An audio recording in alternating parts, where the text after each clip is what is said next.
Folks, Black Star Network is here.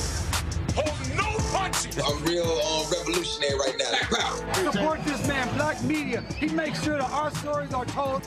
Thank you for being the voice of Black America, Roland. Stay black. I love y'all. All momentum we have now, we have to keep this going. The video looks phenomenal. See, this difference between Black Star Network and Black-owned media and something like CNN. You can't be Black-owned media and be scared. It's time to be smart. Bring your eyeballs home. You dig?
Today is Wednesday, November 13, 2024. Coming up on Roland Martin Unfiltered, streaming live on the Black Star Network. Today in the Oval Office, President Joe Biden welcomed a lying piece of shit to the Oval Office.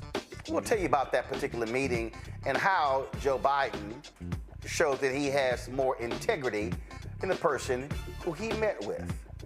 Well, the Orange Clown is also announcing his cabinet members, and so he just named somebody to be Attorney General who's been accused of sleeping with underage girls. Too bad Jeffrey Epstein killed himself. He probably will be the Treasury Secretary. Also, we'll be under a MAGA government as the Republicans gain control over the House and the Senate selects their new leader. It's a lot we're going to break down, folks, about that. Plus, we'll talk to the Black Texas principal who was forced to resign over critical race theory. Why are they still jacking with homeboy? Plus, the daughter of Sheila Jackson Lee gets sworn in for the remainder of her late mother's term. In Tech Talk, Fanbase founder Isaac Hayes will talk about all the folks who are fleeing Elon Musk's social media platform, Twitter. Yeah, I still call it Twitter because it's turned into a right-wing cesspool. It's time to bring the funk on Roland Martin Unfiltered on the Black Star Network. Let's go. He's got it. Whatever the miss, he's on it. Whatever it is, he's got the scoop, the fact, the find. And when it breaks, he's right on time and it's rolling. Best believe he's knowing. Putting it down from sports to news to politics. With entertainment just for kicks, he's rolling. It's on go, roll, y'all.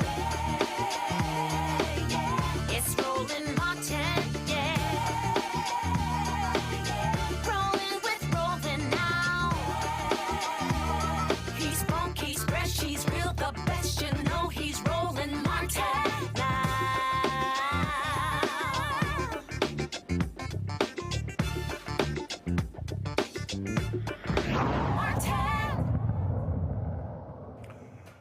What's made the United States different from so many other democracies is that we've always had what is called a peaceful transfer of power, even when there had been contested elections. In 2000, Vice President Al Gore lost by 537 votes to Texas Governor George W. Bush. What did Al Gore do after the Supreme Court weighed in? He gave a speech. He later certified the results. Then Bush came to the White House. He met with Bill Clinton. Peaceful transfer of power. 2008, same thing. Same thing happened. And guess what? 2016 election. What happens? Hillary Clinton, then Secretary of State, loses to Donald Trump. And this is what took place after the election. Conversation with President-elect Trump. It was wide-ranging. We talked about some of the organizational issues in setting up a White House. We talked about foreign policy. We talked about domestic policy. And as I said last night, my #1 priority in the coming 2 months is to try to facilitate a transition that ensures our president-elect is successful. All right, so that was President Obama. This is what presidents do, even if they lose, even if their chosen candidate loses, even if their party loses. Well, today, guess what? President Joe Biden welcomed this lying, narcissistic insurrectionist to the Oval Office. Watch this. Make sure you're accommodated, what you need, and we're going to get a chance to talk about some of that today. So, good. Welcome. Thank you very much, and thank you very much. And politics is tough, and it's in many cases not a very nice world, but it is a nice world today, and I appreciate very much a transition that's so smooth. Oh no! Hold up. Let's go ahead. Play that again. Because you notice how I say, "Oh, it's nice today." Oh, because you won? Go ahead and play it again. Make sure you're accommodated, what you need, and we're going to get a chance to talk about some of that today. So, good. Welcome. Thank you very much, and thank you very much. And politics is tough, and it's in many cases not a very nice world, but it is a nice world today, and I appreciate very much a transition that's so smooth. It'll be as smooth as it can get, and I very much appreciate that, Joe. You're welcome. Oh, a transition so smooth as it gets, and I appreciate that. So we chose y'all the video from 2016. We chose to show y'all the video today. Oh, here was the video from 2020.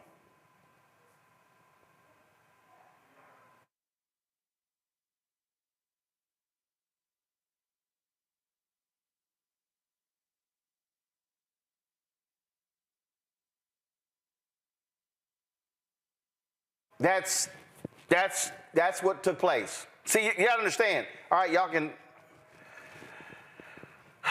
So again, on that day, after the loss, Donald Trump kept contesting the election. Donald Trump kept saying, "Oh, he was cheated."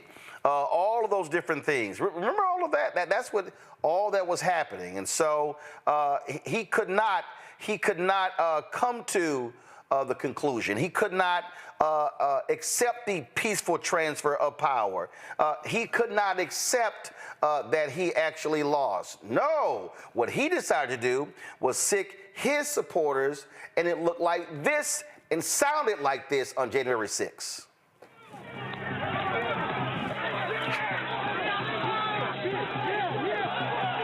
Multiple capital injuries.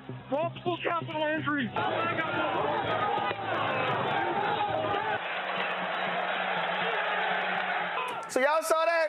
Oh, this fool walking in with Trump flag draped on him. Remember, they also came to the Capitol with their Confederate flags. Oh, but see, Trump and MAGA, they're perfectly fine. Oh yeah, let's if the Democrats could just be peaceful, if they could just accept their losses. See, y'all remember on Election Day, Trump put out that, election fraud in Pennsylvania, the authorities are coming. Then when he won, it's all good, it's all good. Oh, all good, it's all good. See, that's what they do. See, when they lose, oh, let's actually throw the nation into an uproar. Let's actually have this big old drama. In fact, again, so Trump wins. Here's Speaker of the House, Mike Johnson. Doesn't this sound a little bit different than 4 years ago? Because of all the emphasis we placed on that, and because of all the attention the American people put on it, that I think we were able to limit to a high degree the amount of fraud and irregularity and many of the things that concerned all Americans after 2020. So that's a good sign. It's another hopeful reason. I got to go ahead and just stop that bullshit, because it wasn't what, all Americans. No, it was what you crazy-ass MAGA people. Oh, so now because y'all won, everything is good. Election was clear. Everything was fine. Everything is straight. This is what cheaters do. Let me be real clear. These people have no honor. They have no decency. They have no integrity. They have no character. They have no principles. They have no ethics. And I'm going to tell you right now, President Joe Biden, better man than me. Because when that piece of crap would not accept a peaceful transfer of power, when he would not invite Biden to the Oval Office, when he skipped the inauguration, I would have repaid his ass with the same. These people are shameful and despicable, because if they don't win, they literally would have they did try to overthrow an election. Rebecca Carruthers is Vice President for Election Center out of D.C. Scott Bolden joins us now, of course, lawyer in D.C., former D.C. Democratic Party Chair, Dr. Avis Jones-DeWeaver, political analyst out of D.C. as well. I mean, I'm just being, I don't give a damn of what these people think, Avis. These people are corrupt. They are shameful. And for him to sit there, oh, yes, we're going to have a peaceful transfer of power, when his lying insurrectionist ass did none of that 4 years ago. Absolutely none of it. I mean, let's just call a thing a thing. He's a criminal. He's a liar. He led a coup against the United States of America. That would make him a traitor. So to sit here today and act all kumbaya shows you that he is who he is. He's a con artist, he's a shuckster, and he's there acting like, okay, I'm the good guy. But at the same time, we see all the ridiculousness that he's already doing in terms of his cabinet appointments, in terms of what he's talking about he wants to do when he gets in office. So he can play a charade for a few minutes today, but we know who he is, and we know what we have to do in order to survive the next 4 years. For me, Rebecca, I'm sorry, I simply cannot, nor will I, forget 4 years ago. Not going to happen. You know, and nor will history forget what happened 4 years ago. But clearly, these American folks have, because it's kind of like, oh, yeah, whatever. Yeah, we're good. Bring them on back in. You know what? I was actually looking up today, how do bears hibernate? I was like, how do we hibernate for the next 4 years? And then figure out at the end of 4 years. But the thing is, I understand there's a lot of people in this country that are upset, and rightfully upset. There are a lot of people who are going to be hurt. There's also some people who are going to have to figure it out and find out what happens next. You know, I've been thinking more about a lot of the Black liberation people in our history. And I've really been leaning into the most important thing in liberation right now is rest. For those who support democracy in this country, there's going to be a hell of a fight.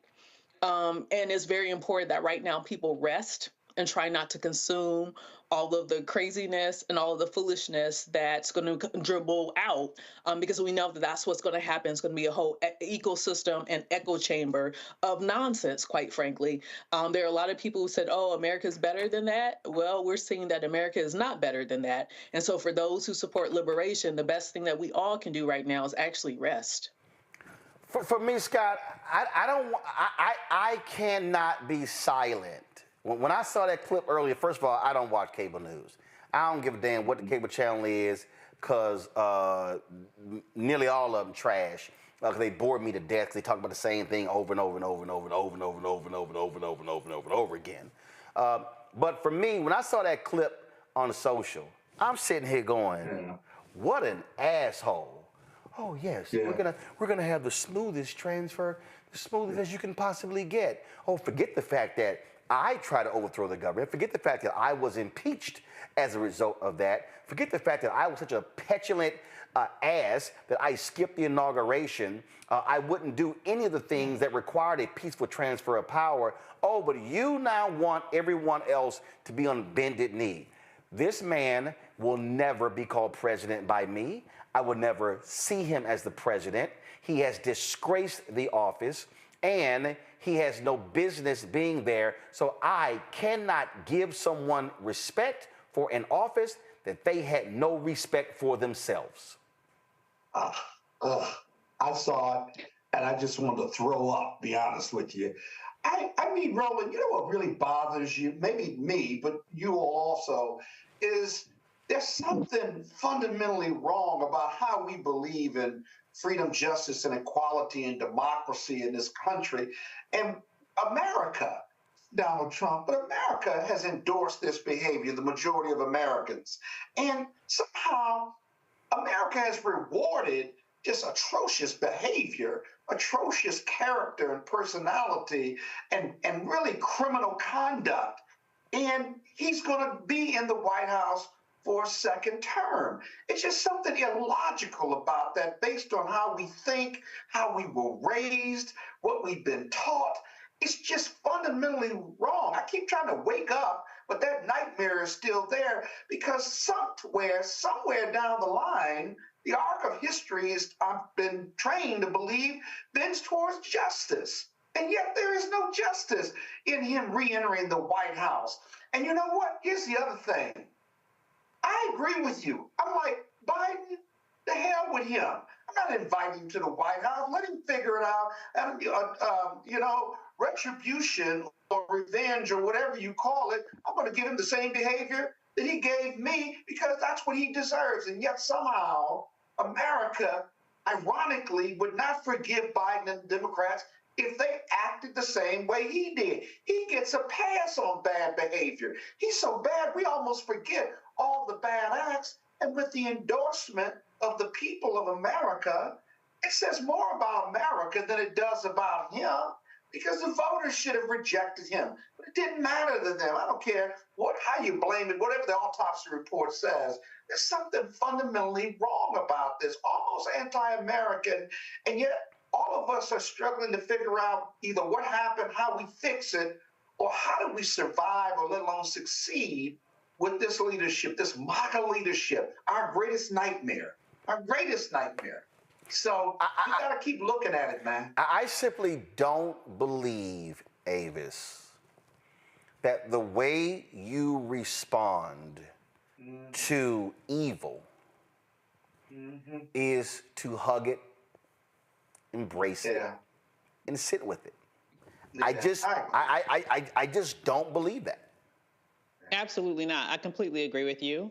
You get the energy from me that you give to me. And here is the challenge with this kumbaya moment that the Democrats seem to be stuck on stupid around. It's because this is not a balanced scenario. When the Republicans act a fool, then Democrats have to act all cordial, go out of their way, bend their backs backwards to try to be able to roll out the red carpet for them, not just in ceremonial situations like this, but look at how they're going to act, okay, in terms of legislation. We remember, for example, and how they have acted. We remember how when Barack Obama was in office, we remember that was a moment in when this country was facing a critical financial crisis. We were on the verge of having a catastrophe economically in this nation. And when people all over this nation were losing their jobs, they were losing their life savings, they were losing their houses, you had Mitch McConnell stand there and say his number one job was to make Barack Obama a one-term president. That is the difference between these two parties. He didn't give a damn about the American people. What he gave a damn about was power. And his idea was to do everything he could to sabotage Barack Obama's effectiveness be damned about the implications to the American people, just so he could maximize his chance of getting back in power, which he was able to successfully do 2 years later. And so I have to say that these two things are not the same. They are not the same.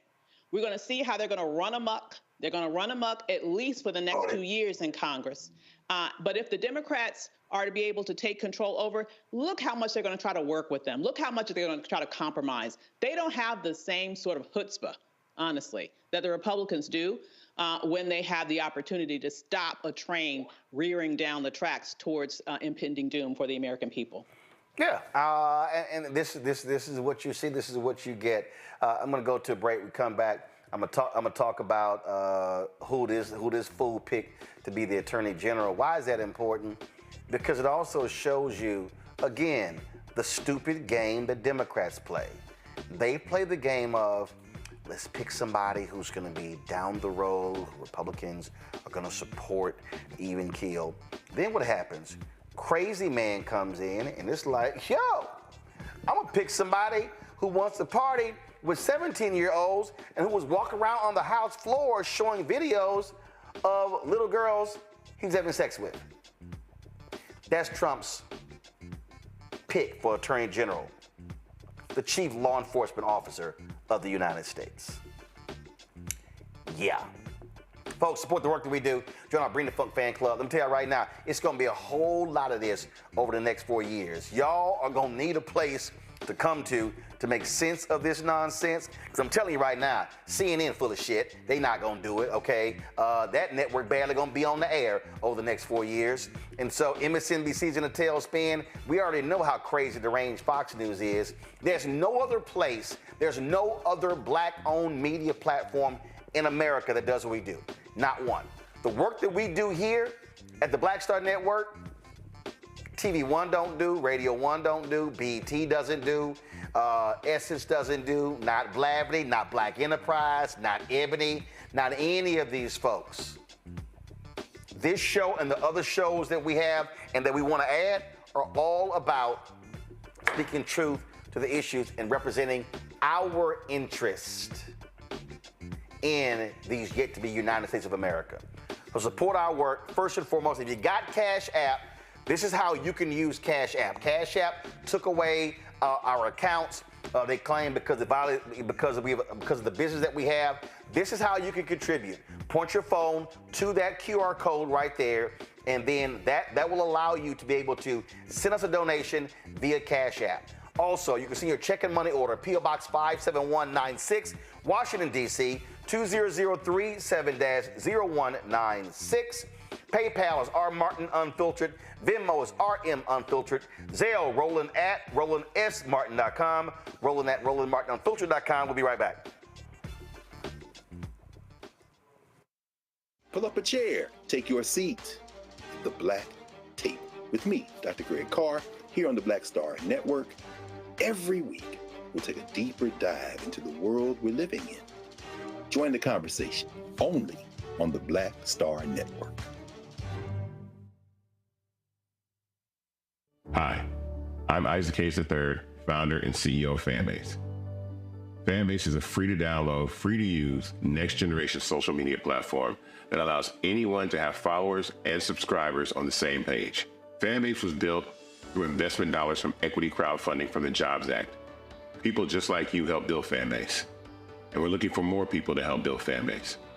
We are currently raising $17 million in a Regulation A crowdfund on StartEngine.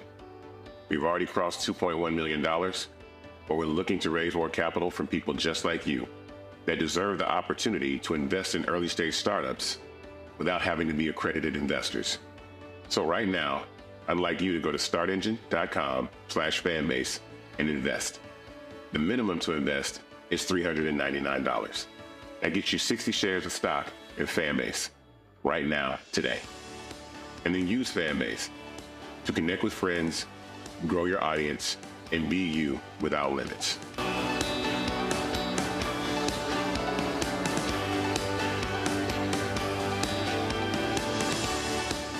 Hi, I'm Dr. Jackie Hood Martin, and I have a question for you. Ever feel as if your life is teetering and the weight and pressure of the world is consistently on your shoulders? Well, let me tell you, living a balanced life isn't easy. Join me each Tuesday on Black Star Network for a Balanced Life with Dr. Jackie. We'll laugh together, cry together, pull ourselves together, and cheer each other on. So join me for new shows each Tuesday on Black Star Network, A Balanced Life with Dr. Jackie.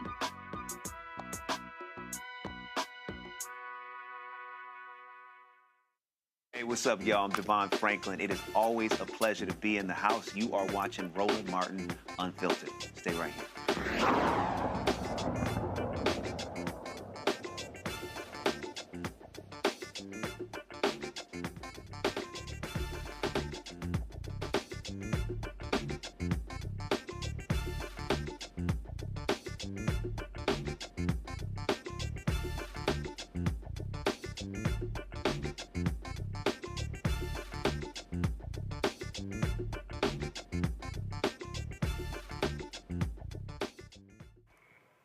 Well, last night, Donald Trump announced that he was picking a Fox News anchor who's never run an office in his life, Peter Hegseth, to be his Secretary of Defense. Oh, boy, he said, hold my beer. Today, he announced that Eddie Munster is going to be his pick to be Attorney General. Come on, guys, go to my iPad. Thank you. That's right, Florida Congressman Matt Gaetz, Eddie Munster, that's the guy Trump wants to be head of the Department of Justice. Okay, really? Matt Gaetz. Is this the same Matt Gaetz who a member of Congress said this about him? You got to think about this guy. This is a guy that the media didn't give a time of day to after he was accused of sleeping with an underage girl. And there's a reason why no one in the conference came and defended him, because we had all seen the videos he was showing on the House floor that all of us had walked away of the girls that he had slept with. He'd brag about how he would crush ED medicine and chase it with an energy drink so he could go all night. This is obviously before you got. Now, y'all, that's a Republican. That's not a Democrat talking about Matt Gaetz. That's a Republican. How about former Speaker of the House, Kevin McCarthy? Listen to this. And I'll give you the truth why I'm not Speaker. It's because one person, a member of Congress, wanted me to stop an ethics complaint because he slept with a 17-year-old. An ethics complaint that started before I ever became Speaker, and that's illegal, and I'm not going to get in the middle. Did he do it or not? I don't know. But ethics is looking at it. There's other people in jail because of it. And he wanted me to influence it. And I'll give you the truth. Yeah, that's the same person. Same guy. Oh, do you need another Republican? Go. Look, the House is a rough and rowdy place, but Mike Johnson is going to be just fine. I served 20 years in the military. It's my absolute honor to be in Congress, but I served with some real scumbags. Look, Matt Gaetz, he paid minors to have sex with him at drug parties. Bob Good endorsed my opponent, a known neo-Nazi. These people used to walk around with... Yep, that's exactly who they want. That's who y'all voted for? I know I ain't vote for that fool.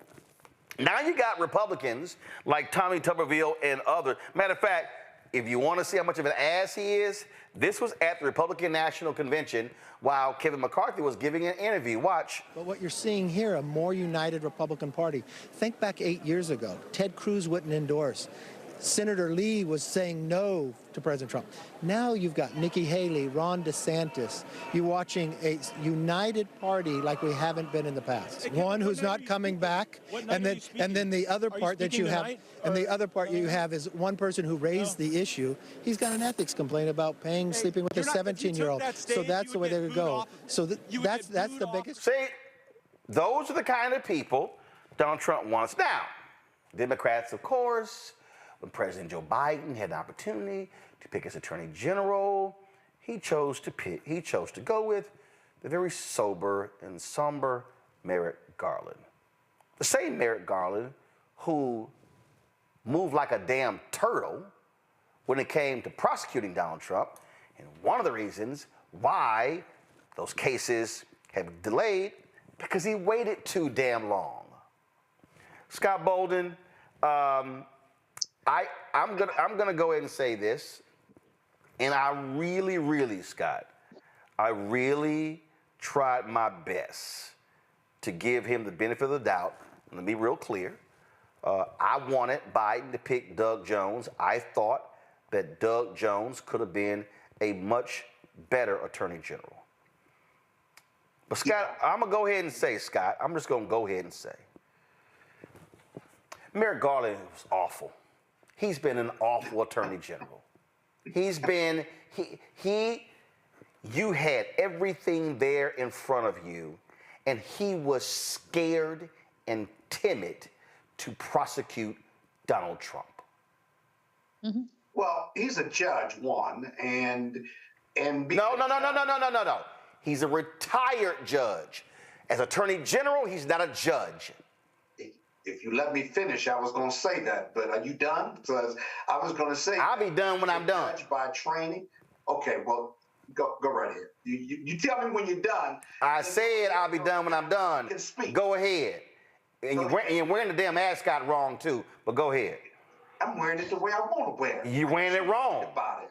I'm wearing it like I want to wear it. Yeah, and it's wrong. Go. He's a judge by training, one. He's a judge by training. It's a scarf, by the way. It's not an ascot. That's why I can wear it that way. But he's a judge by training, and judges don't need to be the chief legal officer all the time because their jurisprudence tells them to take time and what have you. As a prosecutor, sometimes you can't take all the time in the world. He's very cautious, and I agree with you. The delay was the delay, and that contributed to why the prosecutions took so long. But let me tell you, the Gates appointment is full of conflicts, first of all.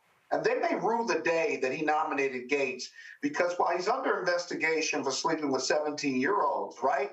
You haven't heard a whole lot about it, but it's still there. That conflict may play out in the Senate.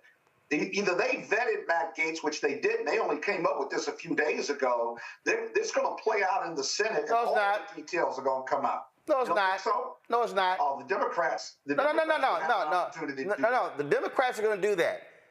Remember a few moments ago, Rebecca, I played that video of a Republican from Oklahoma.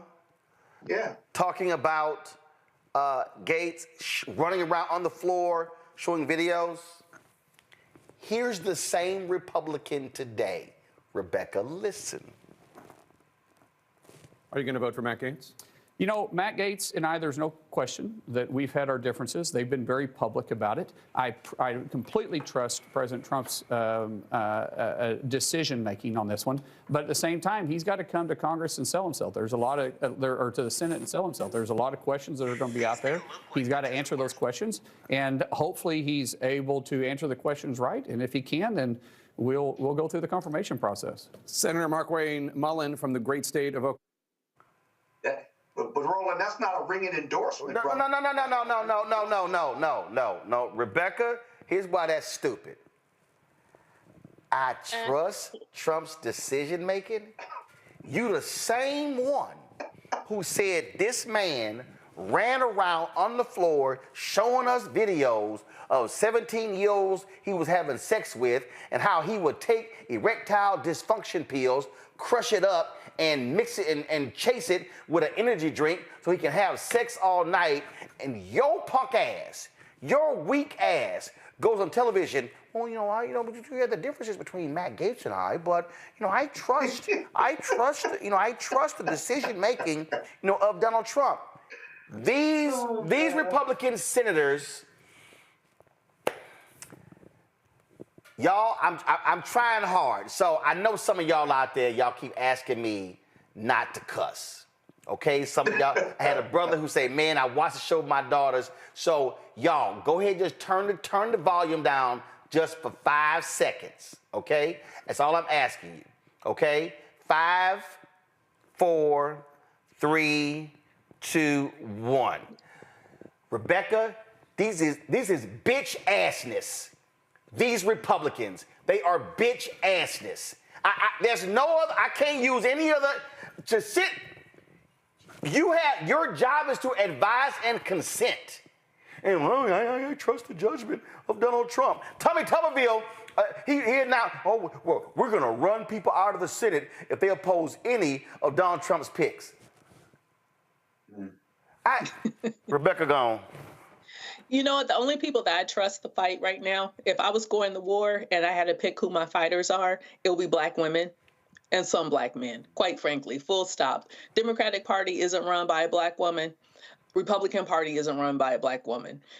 When we see what's going on, when we see what our country is about to face, especially with fascists, those who are anti-democratic, who are now taking over government, when we think about all the corruption that happened in the first Trump presidency, all of the people who went to prison, imagine that, but 10, 20, 50-fold in the second administration, in second Trump administration.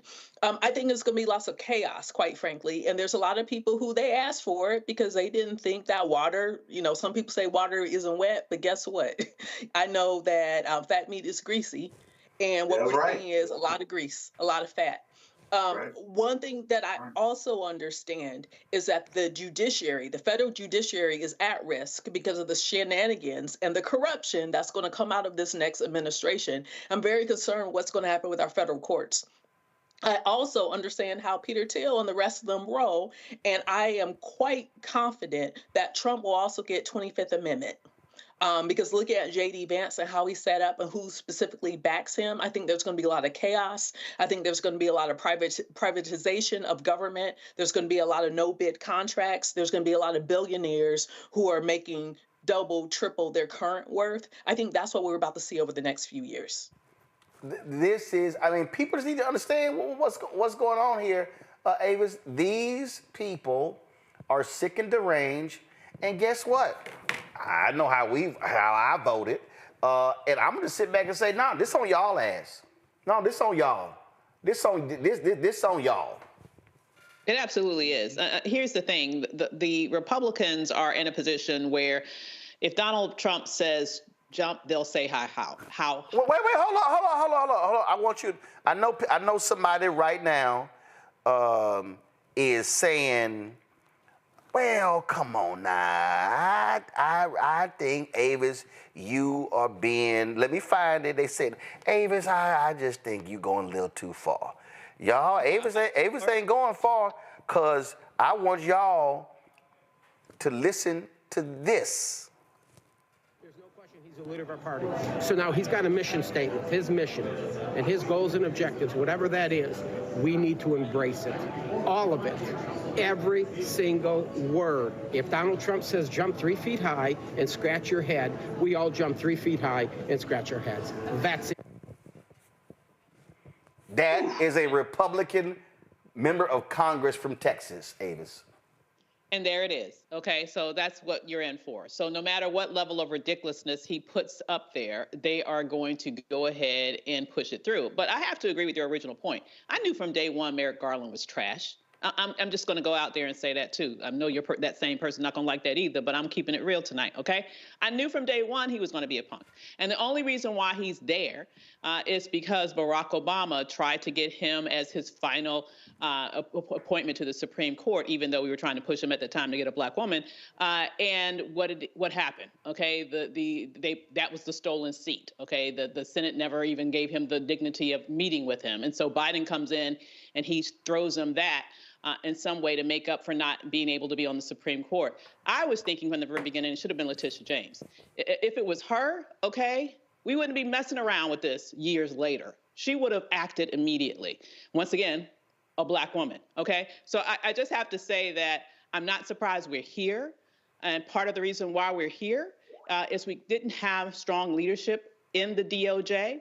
And now we're here with a clown that they have put up to head the DOJ. Thanks a lot, Merrick Garland. Appreciate that. We are going to see absolute madness and craziness. Folks need to understand this. This idiot has picked somebody who's been called a Russian mole in former Congresswoman Tulsi Gabbard as the Director of National Intelligence. He literally has picked an idiot. Okay, Peter Hegseth, he's an American hero. Oh, he wasn't no Army Ranger, he was a National Guard. You mean to tell me that your pick to be Secretary of Defense, Scott, is somebody who was the weekend anchor on Fox News.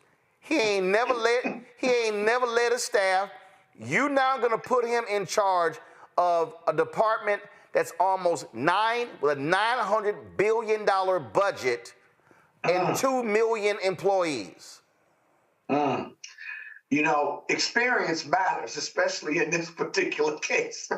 I mean, you know, when you don't have experience, you don't know what you don't know. And by the way, this same appointee, he doesn't think women should be in the military. He doesn't believe transgendered individuals ought to serve in the military. He wants them to be out of the military because he says they don't add any value to the military. So now keep that in mind, given that he's got to not only lead, but he's against DEI in the military, which is one of the first organizations, I think, in the 40s that allowed integration.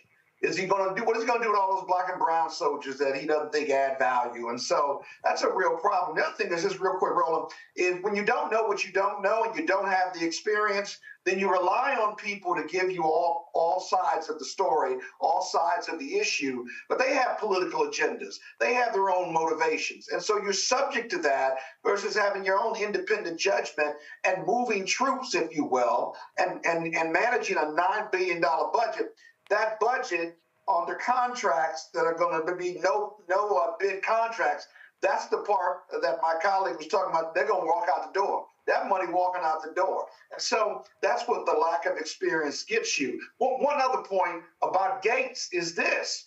Gates is the retribution nominee. Gates is going to go after, with DOJ behind him, he's going to be whispering in Trump's ear, and he's going to be the retribution nominee, whereby if you cross Donald Trump, whether you're a Democrat or Republican, he's going to send DOJ after you. You watch, because that's the political side of Matt Gates. It's just an awful appointee. Both of these appointees that you've raised are just awful for America. I don't think they can be confirmed. They may not be able to get confirmed. No. Let me tell you, they are. First of all, you've already heard Rebecca. You've already heard him, Trump say, demand recess appointments. But you have these Republicans are going to kiss their butt. This is the dumbest United States Senator, Tommy Tuberville, out of Alabama, on Fox. Listen to this. Matt Gaetz get the votes in the Senate? I don't know. You're finding all the swamp creatures coming out right now. Everybody's got an opinion up here, but at the end of the day, President Trump was elected by an enormous vote, and he deserves a team around him that he wants. It's not us to determine that. We've got 53 votes in the Senate. We can confirm with 51. I've already seen where a couple of them says, I'm not voting for him. Wait a minute. You are not the United States of America. You have one vote in the U.S. Senate. You did not get elected president. Vote with President Trump. This is the last chance we're going to have of saving this country. And if you want to get in the way, fine. But we're going to try to get you out of the Senate, too, if you try to do that. What? Okay, I'm sorry. Rebecca, the job of the United States Senate, per the Constitution, is to advise and consent. And so, yeah. And this is where I hope Lisa Murkowski of Alaska. This is where I hope Susan Collins of Maine. This is where I hope you have 4 Republican senators who have any modicum of sense would say, no, you're not going to get that idiot. You know, I'm thinking about my home state state senator, Senator Ernie Chambers. Ernie Chambers is in his 80s now, and I watched him run ramshot against a very extremely conservative unicameral in Nebraska. He was one of 49. The reason why he was able to make that body come to a stop at his will is because he really understood a parliamentary procedure.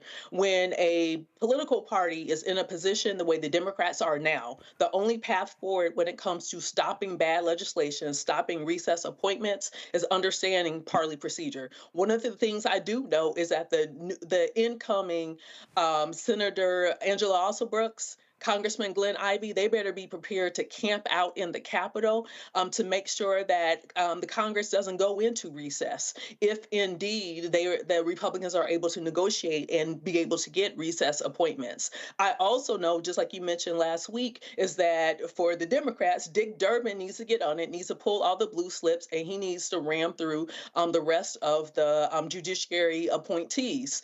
What's the point I was making earlier of Black women are the people who I would respect and gladly go into battle with, and some Black men, is quite frankly, we know how to fight.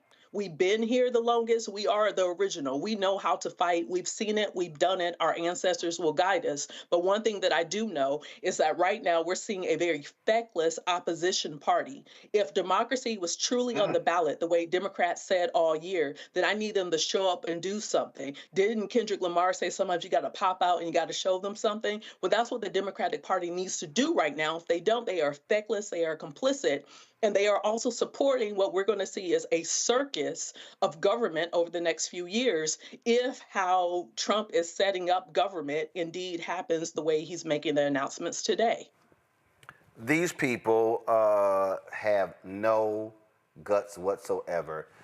They will do a jig for this fool in a heartbeat, Avis. And so that's just what's going to happen. Mm-hmm.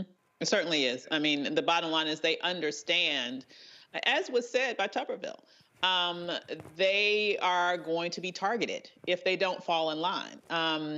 So, you know, they often say Democrats fall in love, Republicans fall in line. I mean, in this particular scenario, that's a heightened circumstance because they know that this is someone who holds a grudge. This is someone who has a long memory. This is someone who will go out and target. If they could get rid of Liz Cheney in the way that they got rid of Liz Cheney, just think, who's safe? None of them are anywhere near the stature of a Liz Cheney, okay? And so they understand that, and the bottom line is they prioritize their self-preservation in the elected office more than they prioritize the needs of the American people. And so they will do whatever he says. Yep, that's what's going to happen. And so I'm just letting y'all know it's going to be more crazy, more fools, more idiots. And so we're going to call it out, but just understand, those of you who chose to vote for this, this is all yours. It's all on you. All right, folks, got to go to the break. We come back. More on Roland Martin Unfiltered on the Black Star Network. Again, don't forget to support the work that we do. Join our Bring the Funk fan club. See, you can now give via Cash App, via Stripe. And so utilize this QR code right here to contribute via Cash App. Our goal is to get 20,000 of our fans contributing on average $50 each a year to raise $1 million. That's $4.19 a month, 13 cents a day. That's critically important because the work that we do, we don't get money from billionaires and other folks along those lines. And so what we do is depend upon your support for the work that we do. You can also give via check and money order, P.O. Box 57196, Washington, D.C., 20037-0196. PayPal, R Martin Unfiltered. Venmo is RM Unfiltered. Zelle, Roland at RolandSMartin.com. Roland at RolandMartinUnfiltered.com. Download the Black Star Network app, Apple phone, Apple TV, Android TV, Roku, Amazon Fire TV, Xbox One, Samsung Smart TV. We'll be right back. Hatred on the streets, a horrific scene, a white nationalist rally that descended into deadly violence. White people are losing their damn minds. As an angry pro-Trump mob storms the U.S. Capitol, we've seen We're about to see the rise of what I call white minority resistance. We have seen white folks in this country who simply cannot tolerate black folks voting. I think what we're seeing is the inevitable result of violent denial. This is part of American history. Every time that people of color have made progress, whether real or symbolic, there has been what Carol Anderson at Emory University calls white rage as a backlash. This is the rise of the Proud Boys and the Boogaloo Boys. America, there's going to be more of this. Here's all the Proud Boys, guys. This country is getting increasingly racist in its behaviors and its attitudes because of the fear of white people. The fear that they're taking our jobs, they're taking our resources, they're taking our women. This is white fear.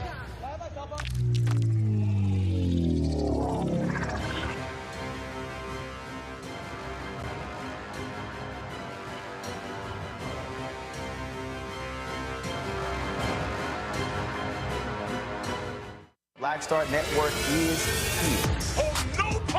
I'm real revolutionary right now.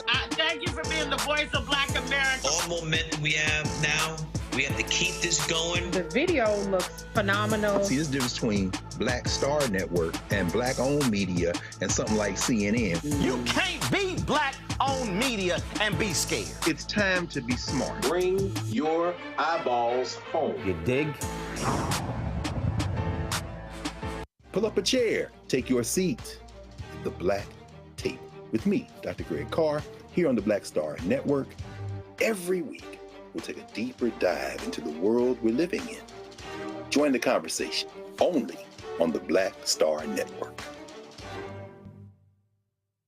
How you doing? My name is Mark Curry, and you're watching Roland Martin Unfiltered.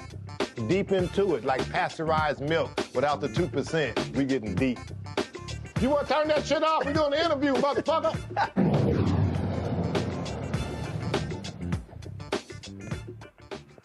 3 years ago, a black Texas high school principal was forced to resign after being accused of promoting critical race theory. It was all a lie. James Whitfield, the first black principal at Colleyville Heritage High School in the Dallas-Fort Worth area, now says a Grapevine Colleyville Independent School District Board of Trustee member has defamed him. Whitfield says Tammy Nakamura lied about him during a forum. And this is after they'd already settled, and they were not supposed to talk about him publicly, nor he. But, oh, she had something to say. I think I had given a couple examples in GCISD, but going back to the principal of Colleyville Heritage High School, that we found out he was a total activist. And of course, we were branded and put on national television, just like South Lake was, that we fired him because he was married to a white woman. And I went in last week and read the whole file, and if you read the whole file, you'll see exactly why he was, there was a letter sent out at 4:30 in the morning from him, a 3-page letter to all of the parents. That's the straw that broke the camel's back, if you want to say, that got him fired. It had nothing to do with the person. Someone stood up at a school board meeting and asked for his resignation based on FOIAs that were done that showed that he was pushing a movement through. And when they did that, of course, that gentleman was called a racist and a white supremacist and put on national television of all of these things. But there's 100%, I mean, there is absolute proof that what he was trying to do. And again, if we don't stand up now, it's not in all of our classrooms, it's not everywhere. Actually, it's not in most of them. But we have a list of those who it's in, and they have to be stopped now because most of the teachers are absolutely wonderful. And they're all the things that we've said. They've had to work twice as hard for less pay, and they've just been stretched as far as they can. So we've got to help the teachers out, but we cannot have teachers such as these in our schools because they are just poison, and they're taking our schools down. All right, James Whitfield joins us right now. James, glad to have you back on the show. What the hell is going on? Roland, thank you for having me again, man. I don't know. It has been crazy here in Northeast Tarrant County for the last several years. And, you know, like you mentioned, we went into a settlement agreement, and that agreement said that basically we're going to move on about our lives. We're going to go on about our business, and we're not going to defame each other. We're not going to disparage each other in the media. And I've upheld my end of the bargain throughout that time. As bad as there's more to the story that I would like to share, I've upheld my end of the bargain. And so when I was sent that in July of 2022, I just had to sit there and shake my head and go, why can't these people seem to leave me alone? Why do I occupy so much space in their minds? And again, look, you left the district. You're now working somewhere else. You're not tied to them. And again, the settlement that y'all had, either one of you were not supposed to talk about one another, correct? Correct. So she did this here. But also, tell folks about, you went to court and some other craziness happened? Yeah. So, you know, after that was brought to light that, you know, she sat up there, she lied, you know, said I was fired. We entered a settlement agreement. She called teachers and educators like me poison. She also referenced a list of educators that are in the district that they have, which they're in a lawsuit right now trying to hide that list. But, you know, me and my legal team sat down and we said, well, what is the next step? And ultimately, we want accountability. That's what we're, you know, accountability to the public. Because we entered into this agreement. And again, I've upheld my end of the bargain. So we go to court to make sure we're holding people accountable to that which they signed on paper. And the fact of the matter is, we knew here in Northeast Tarrant County, with the way the political structure of judges and people in positions of power are there, we knew the chances of doing this were going to be really, really difficult. But again, this is about truth and accountability. And so we did that, and we filed a lawsuit, and ultimately that was dismissed with prejudice.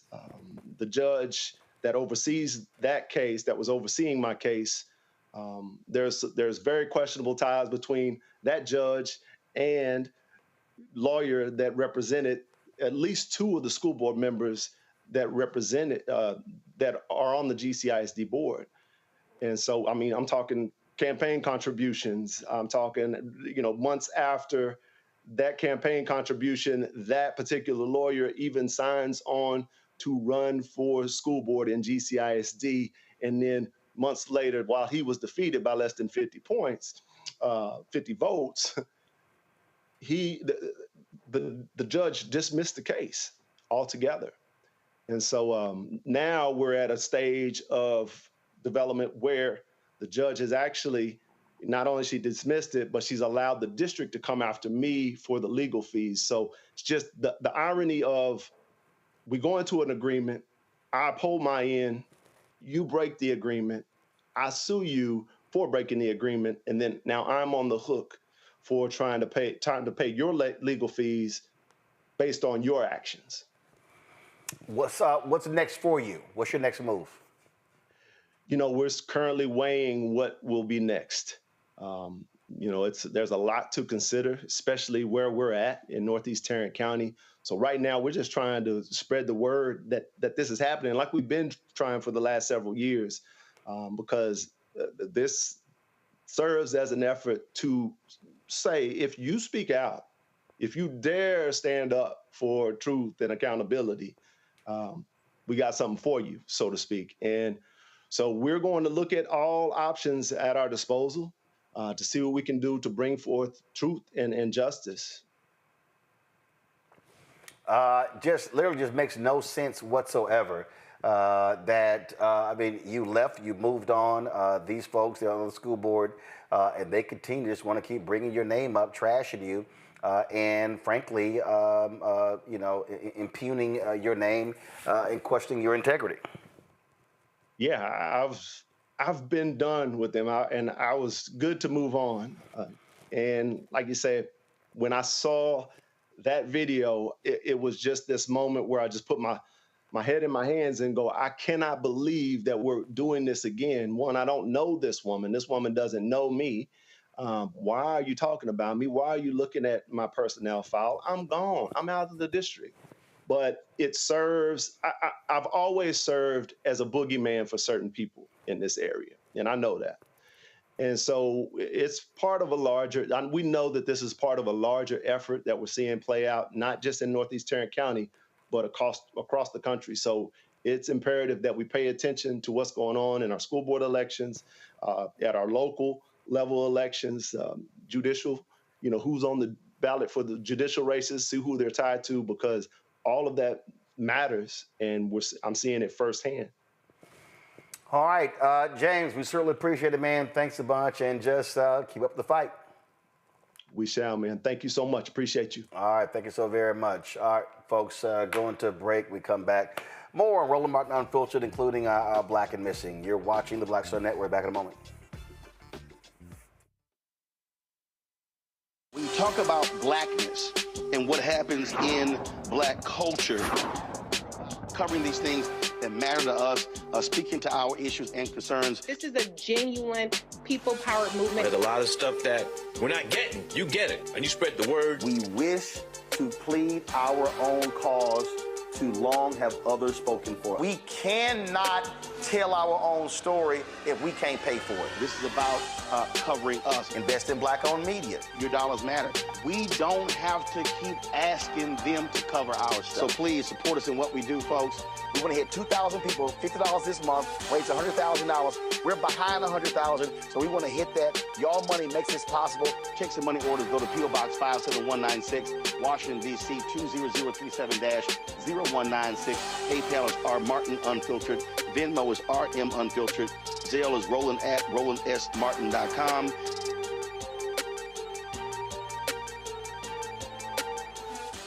Hi, I'm Dr. Jackie Hood Martin, and I have a question for you. Ever feel as if your life is teetering and the weight and pressure of the world is consistently on your shoulders? Well, let me tell you, living a balanced life isn't easy. Join me each Tuesday on Black Star Network for A Balanced Life with Dr. Jackie. We'll laugh together, cry together, pull ourselves together, and cheer each other on. So join me for new shows each Tuesday on Black Star Network, A Balanced Life with Dr. Jackie.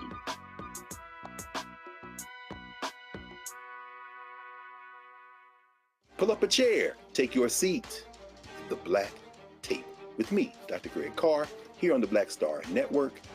Every week, we'll take a deeper dive into the world we're living in. Join the conversation only on the Black Star Network. Hi, I am Tommy Davidson. I play Oscar on Proud Family, Louder and Prouder. I don't play Sammy, but I could. Or I don't play Obama, but I could. I don't do Stallone, but I could do all that. And I am here with Roland Martin on Unfiltered.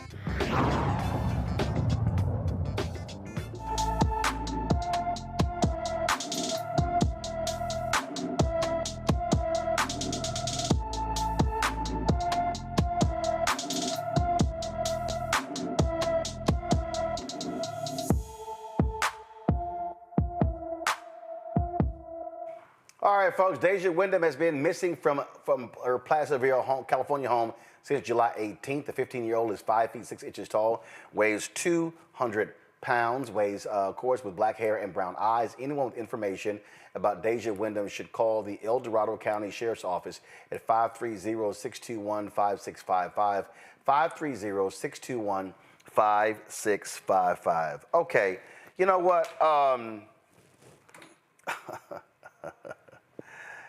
You know, when you lose an election, all kind of crazy stuff sort of happens.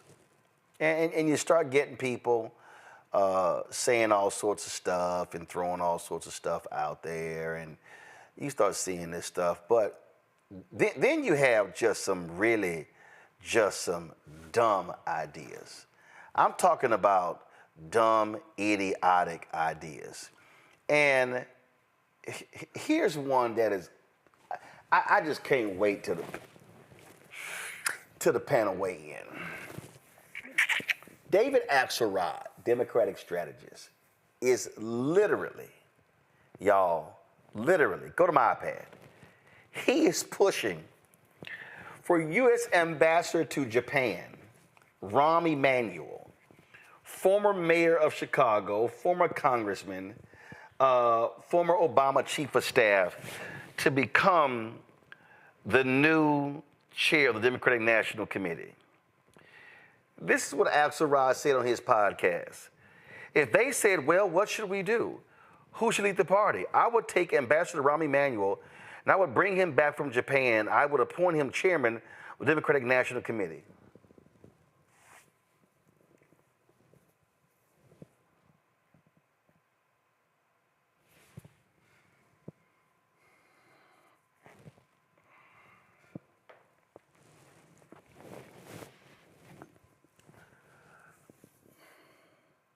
So David Axelrod, you actually believe Rahm Emanuel wears one of these? You actually believe that, oh, here comes Rahm Emanuel in his white hat to save the party. The same Rahm Emanuel, when he was chief of staff, told progressives to shut the hell up and stop bringing up all those damn judges. The same Rahm Emanuel who didn't care about federal judges All he cared about was the next election and the next bill. Well, guess what? That's one of the reasons why Mitch McConnell froze Obama out of 100 federal judges. Because, see, for Rahm Emanuel, that wasn't important. That Rahm Emanuel? David Axelrod, go sit your ass down. Ain't no way in hell should Democrats even call, text, email, send a pigeon to Rahm Emanuel. Not to lead the party in 2024. When are these Obama people going to learn? This ain't 2008. David Plouffe, Obama made Vice President Kamala Harris hire David Plouffe to get his endorsement. And what did he do? He came in with an backwards strategy that failed. Stephanie Cutter, awful on the campaign. And you actually think Rahm Emanuel is the answer? Not somebody from Wisconsin like Ben Winkler, where, of course, they flipped the state Supreme Court, where they, of course, won last time by 20,000 votes, where they actually have been making some progress. How about somebody from North Carolina, which, if you do the work, that could potentially turn into an actual purple state? How about Rahm Emanuel? Rahm Emanuel. Rahm Emanuel. Ava's gone ahead. And the person that got caught lying about the activities of his police department when he was mayor of Chicago. Listen. Held the Laquan McDonald tape for 13 damn months. Yeah. Go ahead. Go ahead. Forward. Ava's go ahead. Yeah. I mean, this is the Chicago cabal. It is an attempt to, I mean, it's almost like, I hate to say it, it's like their own version of a little mob cabal, crime family. No, just the answer is no. Okay, just sit your ass down someplace. No, the answer is no. It's ridiculous. Sit down, shut up. I am so tired of so many of these folks in the Democratic Party who, first of all, these people who continue to get paid no matter how many failed strategies they launch. And then you have people like Axelrod who want to pontificate about getting his good friend another job that he don't need and isn't qualified for, and it just would be disastrous. So the answer, just for so many reasons, is no. Keep it moving. Rebecca? Roland, are you wearing the white hat because Olivia Pope? Is that? I'm trying to figure out the white hat reference here. I was thinking. Well, I'm wearing a white hat because yesterday I had the blue one. The day before I had the gray one, and so I wanted to wear my white Stetson today. Also because somebody has to come to the rescue and bring some damn common sense to what the hell is going on. Because I'm seeing a lot of people, and I keep getting these texts and phone calls, and I get it. People, and you said it earlier, people need to rest, but people are sitting here, they in grief. Let me tell you something, okay? I ain't dealing with grief. The elections was November 5th. I was ready to roll November 6th. Why? Because there's some critical damn elections coming up in the second quarter of 2025. We ain't got time to be sitting here, okay? And I get it. The election was over. But you know what happened? Them damn Republicans, when that punk-ass Donald Trump got beat, guess what they started planning for the next 4 years? Day after his ass lost. And so folk who oppose this evilness that's now happening in our country, this ain't no time to be sitting here licking your wounds. It's time for you to strategize, plan, and get ready to kick some ass.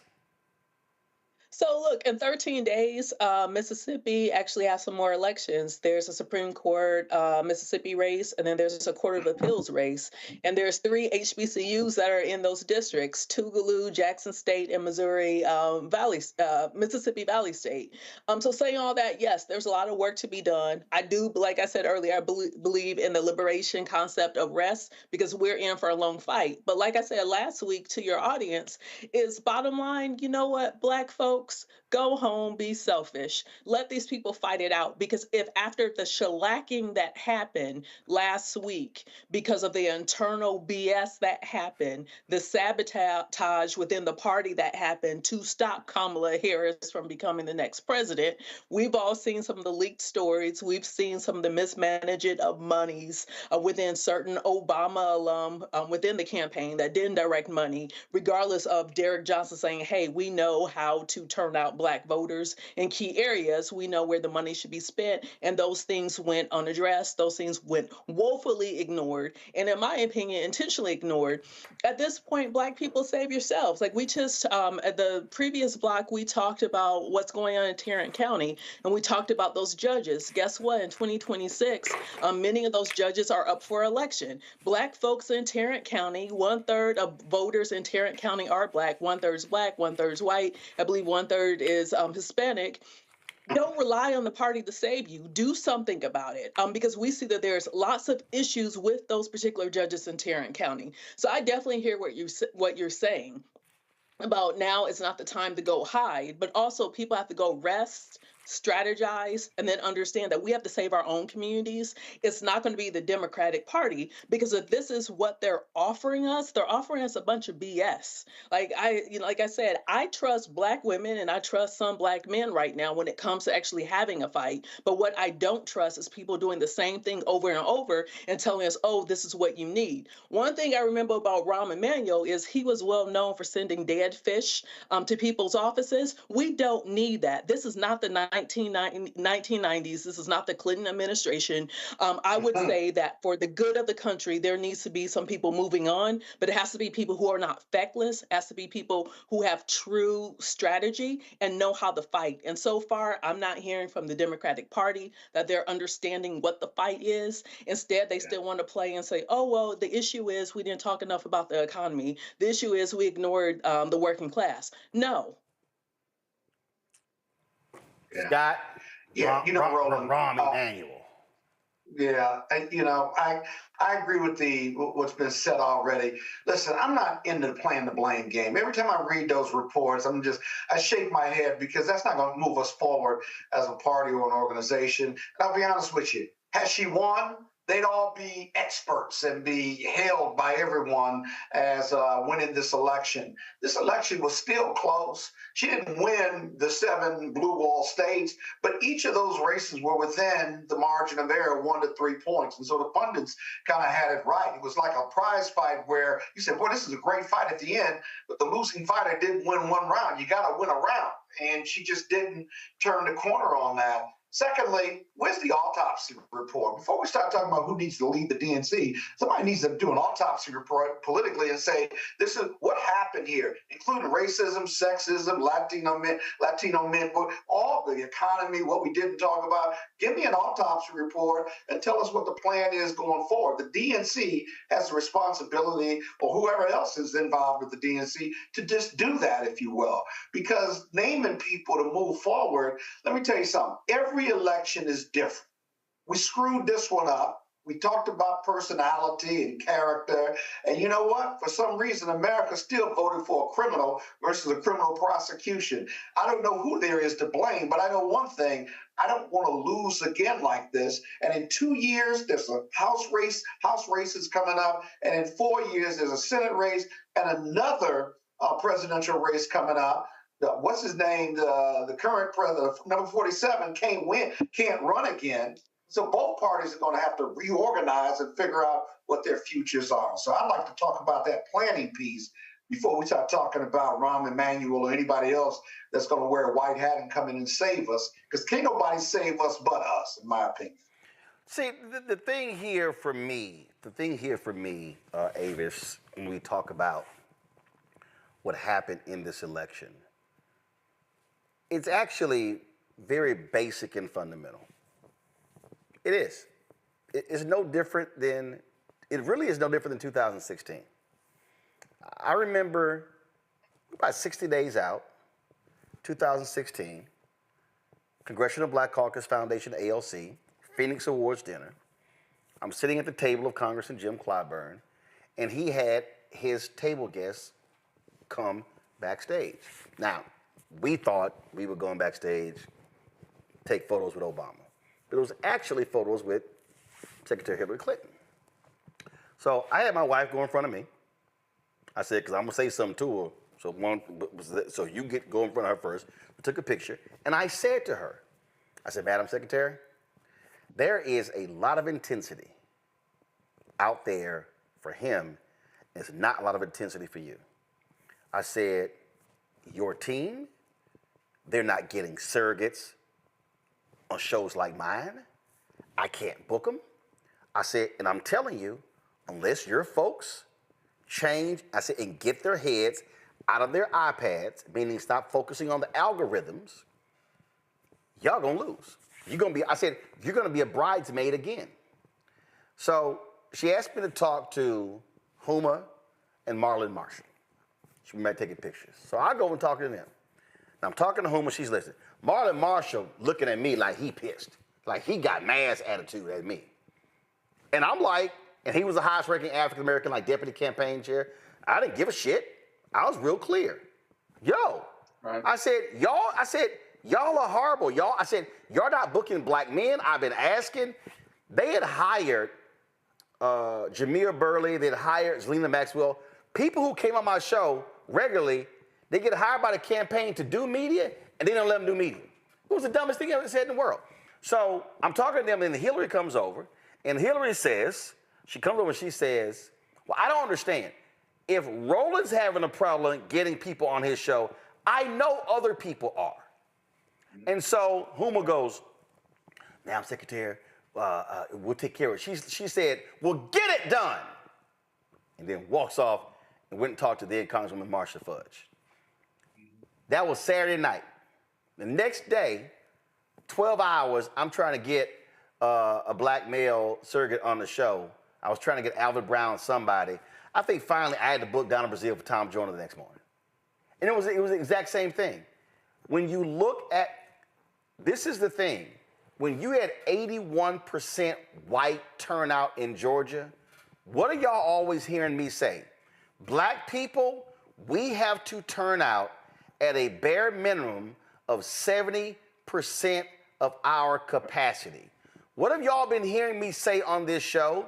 The last two presidential elections, the white turnout was 70 to 72%. They expected, listen to me clearly, everybody, they expected white turnout was gonna drop below 70% for the first time in American history in 2016. You know what happened? White people who did not vote turned out higher. What happened in 2020 was a mirage. It was COVID. Democrats made a mistake, Avis, by looking at 2020 as the model. Because it was COVID, we had nowhere to go, you had ballot drop boxes, you had rules that were changed to make it easier for folks to vote. After COVID, Republicans said, nah, we cutting that shit out because we can't have more people voting. It's in the numbers. If fewer people vote, Republicans win. If more people vote, Republicans lose. What happened this year was simple. White turnout increased dramatically in Georgia, North Carolina, Pennsylvania, Michigan, Wisconsin, Arizona, Nevada. What happened was Democrat votes dropped. Add in Trump peeling off percentage points in different states and throw in the fact that the Harris campaign was expecting white women, I need everybody to hear me because this is not difficult, y'all. 52% of white women voted for Trump in the last two elections. The Harris campaign anticipated that number was going to drop at least 3 points below 50. What did Trump do? Anticipating that, they went hardcore after men, white men. What was their goal? Charlie Kirk actually talked about it. To add 3% to make up for the women. Why did Harris lose? Trump increased the 3% of men and white women didn't drop. That's the election, Avis. So, Scott, you want your damn autopsy. That's where you are. Now you got to have somebody now go, okay, how do we now Avis, we now know we can't depend upon white women. White women, you can't depend upon them. How do you now construct a winning coalition knowing full well you can't trust white women, and now you got Trump and these other folks now targeting men from a masculine standpoint and all of that? Go ahead. Well, sometimes I just wonder, why is the Democratic Party stuck on stupid? Okay, why? The Democratic Party has not carried the white vote since the passage of the 1964 Civil Rights Act. And this hyper-focus, this hope and a prayer, this wishing on, with your fingers crossed and your toes crossed that maybe this is the year you're going to be able to have increased white people and specifically white women voting for you. How many elections do we have to lose in that same damn way? I mean, are you stuck on stupid? Why? All right. And what's really disturbing to me is a lot of this faulty analysis that's going on right now in terms of the pseudo autopsies that's happening on cable TV.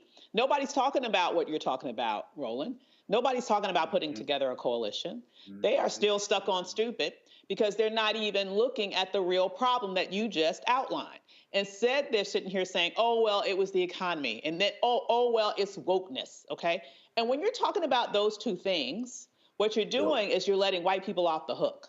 You're not really looking at the data in the way that you're talking about. So they aren't even focused right now on trying to put together a coalition.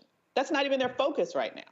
Their focus right now is trying to, once again, go after this brass ring, this elusive prize of the white vote that they haven't gotten for over 40 years. Good luck with that strategy. The bottom line is, if they don't start to think about how they can invest over the long term in their base, all the way through to the finish line with regards to both persuasion and turnout, they're going to continue to have these winnable elections that they fall short on because they are devaluing the populations that absolutely have the largest likelihood of actually supporting them and putting too much value in the population that has an increased likelihood of supporting their competitor. It's just completely afoul of common sense. The thing for me, when I talked about how do you focus next, Rebecca, it's very simple. There literally is a state Supreme Court race in Wisconsin. Next year, there are gubernatorial races in Pennsylvania, in Virginia, and not Pennsylvania. New Jersey, in Virginia. You've got those races. Those things are going on. You got trying to keep Don Scott as Speaker of the House in Virginia. You got that happening. You've got local races as well. And so that's really where a focus has to be. And so what do? When you lose, this is real simple. You go back to the drawing board and you say, how do I now reconstitute my team? Listen, my Houston Astros have dominated Major League Baseball for the past decade. We've dominated the American League. Went to the World Series 4 or 5 times. Well, we lost in the first round. Okay, rough season all year. Now, what do you do in the offseason? You sit here and you look at your weaknesses, you assess your strengths, you figure out how to improve your team, and then you go out and get ready to compete. So all of this whining and complaining, and as Ava says, I think it's stupid when James Carville and Maureen Dowd and when Morning Joe, they're all whining, talking about, oh, woke and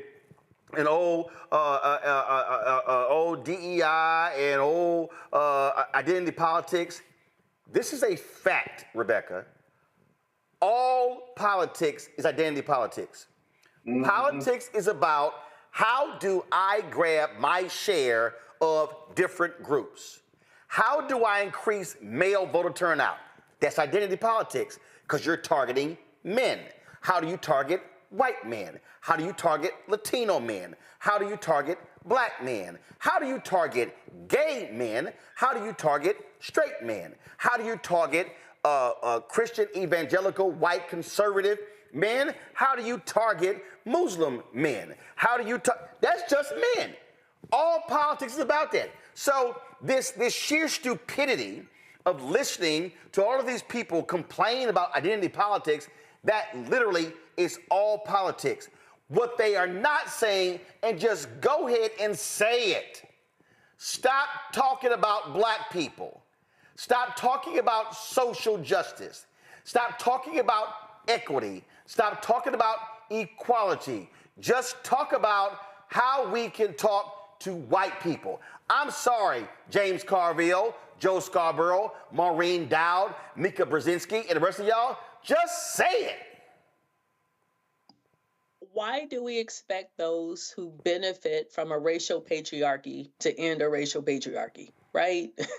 I mean, there's all these women talking about they're wearing blue nail polish and blue bracelets to show that they're quote unquote the good ones. At the point that you have to say, hey, I got to identify so you don't think I'm a regular Karen, there's a problem. You know, white people in this country really need to figure it out. And black people, stay home, drink your water, moisturize, relax, and focus on your communities. I'm not saying don't vote, but think through it through a strategy.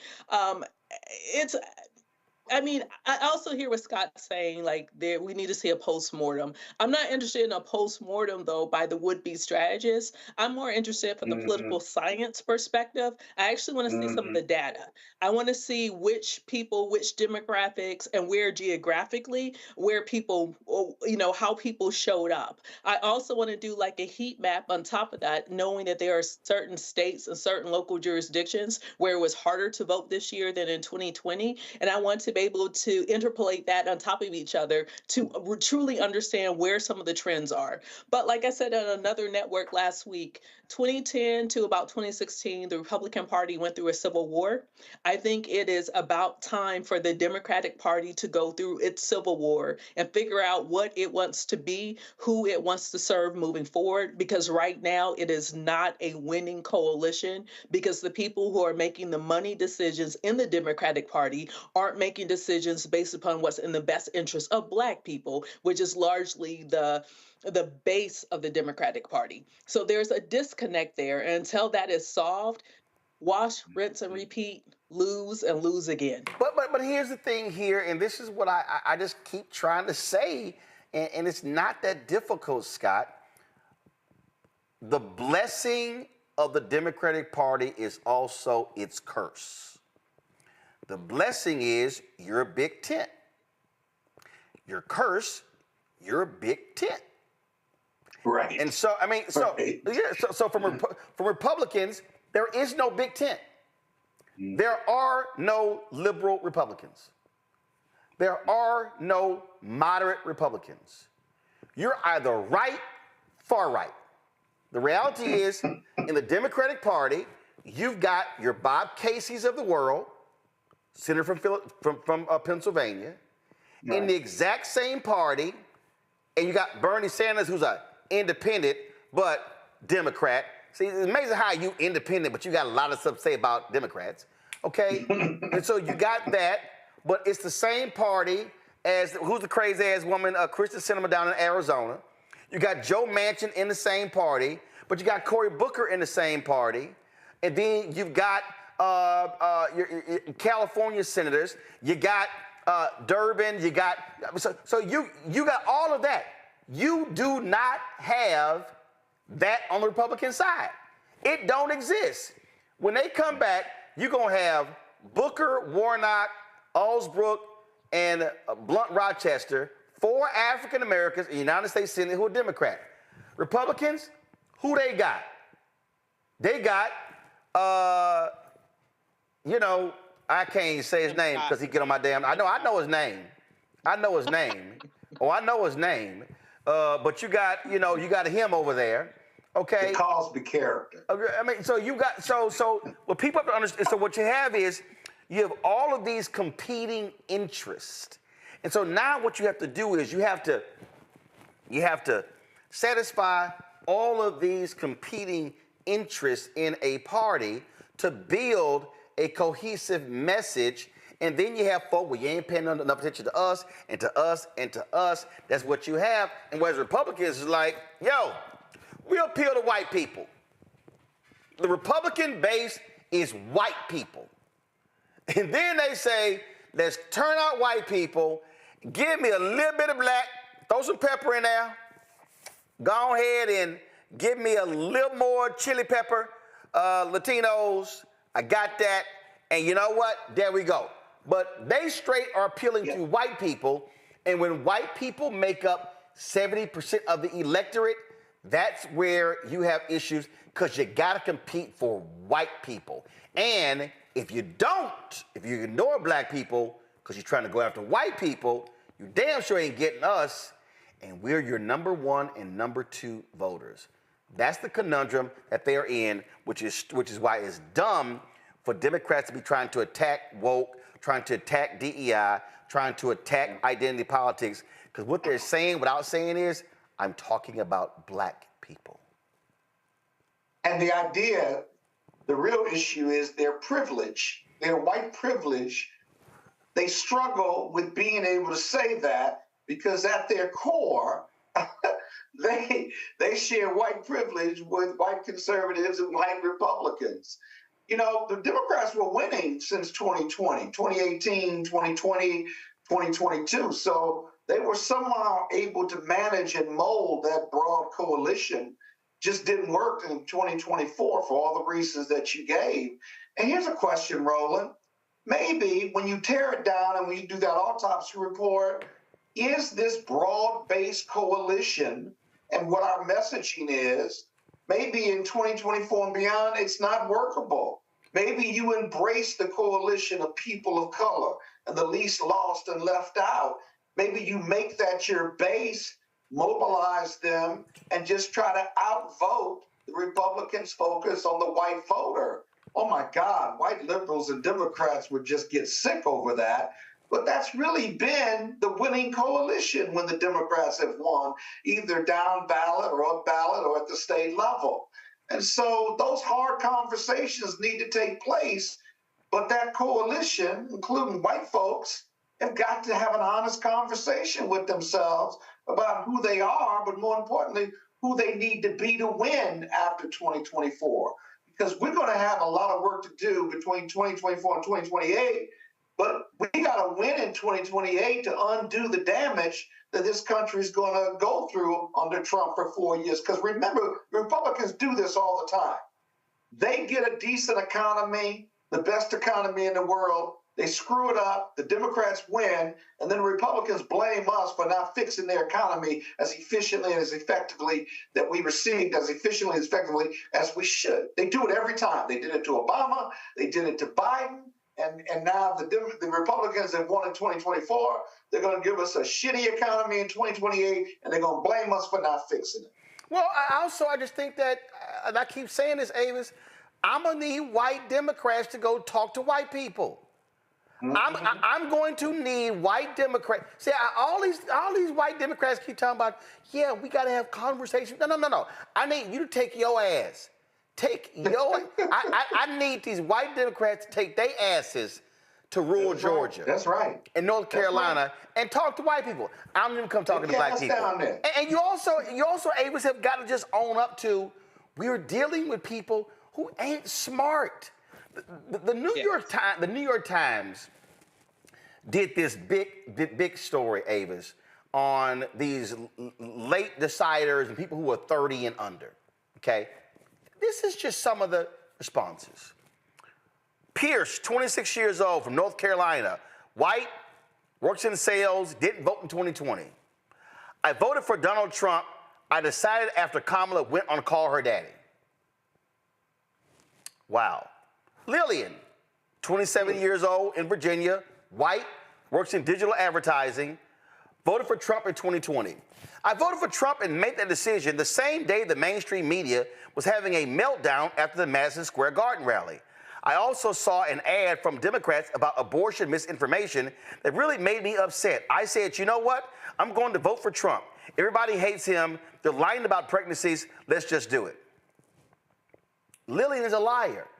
But Lillian also was mad that mainstream media was calling it a hate fest because Lillian, when it was a hate fest. Because it was a hate fest because Lillian, yes, you, 27-year-old white Lillian, Virginia, you agree. That's why you didn't see it as a hate fest. All right, let's go to the next one. Jack, 22 years old, from New York, white, underwriter, voted for Biden in 2020. I wrote in Mike Bloomberg. I don't like either top of the ticket. Well, dumbass Jack, did Mike Bloomberg win? Did Mike Bloomberg have a shot? So that was a waste. How about this here? McClain, 25 years old, out of D.C., white, works in the legal field. Wrote in Romney in 2020. I shocked myself and voted for Trump. No one tell my family. I was so impressed by J.D. Vance, the way he carried himself and how normal he appeared. I think I became radicalized on the men and women's sports issue. The ad that said Kamala represents they, them, Trump represents you. That was so compelling. While Trump is deranged, I need everybody. Matter of fact, let me just blow this up. I need everybody to see this. While Trump, y'all, this is a quote.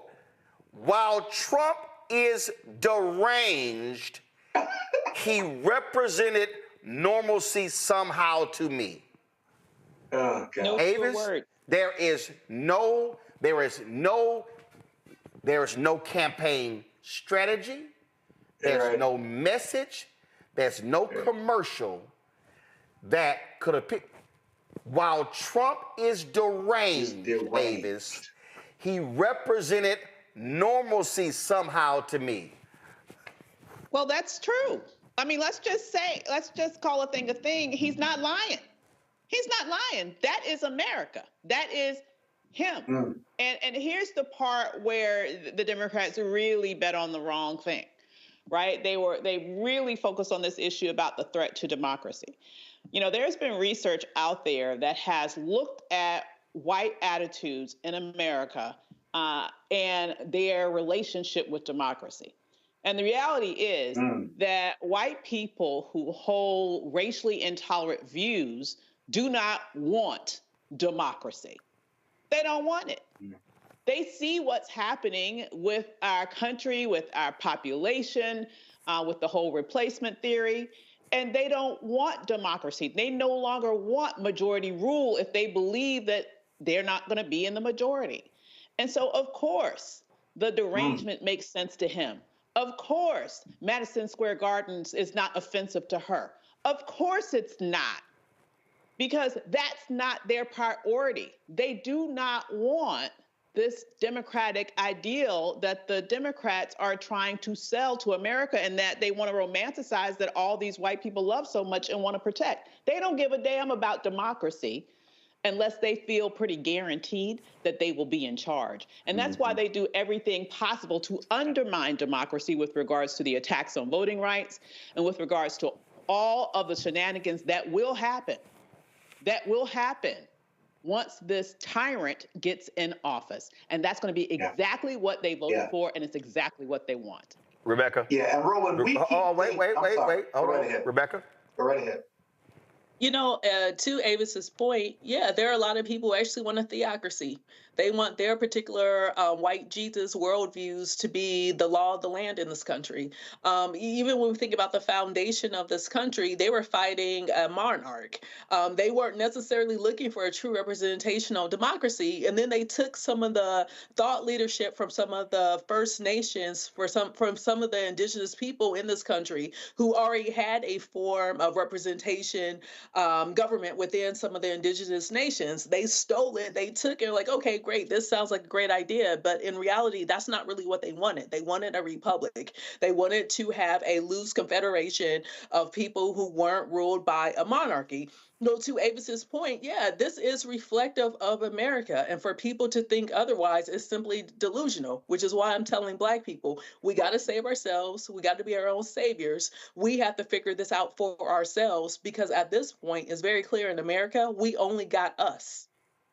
Scott? Yeah, but Roland, we keep, Avis is absolutely right, but we keep thinking, whether you're in the Beltway or outside the Beltway, Democrats keep thinking, notwithstanding the laws, that that's not America, that America cares about those issues, that America, but they don't, for the reasons Avis gave.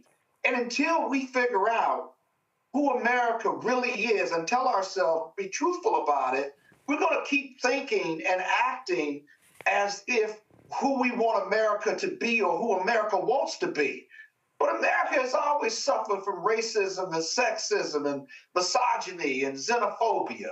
It has. And we keep telling ourselves, as Professor Glaude says, that we're not, because we don't want to confront, at least white America doesn't want to confront that reality. So they come up with the economy and gas prices and food prices as to why people voted for Donald Trump.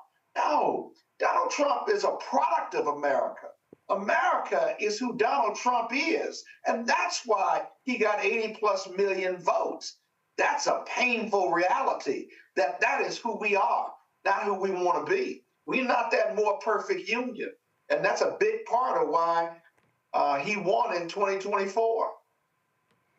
Folks, a lot of people we're going to talk about this next. A lot of people are now fleeing Twitter as a result of apartheid Elon Musk owning it. And of course, standing with Donald Trump. We will talk about that when we come back on Tech Talk right here on Roland Martin Unfiltered on the Black Star Network. Don't forget, folks, support the work that we do. And I'm going to shout out everybody who gives during the show.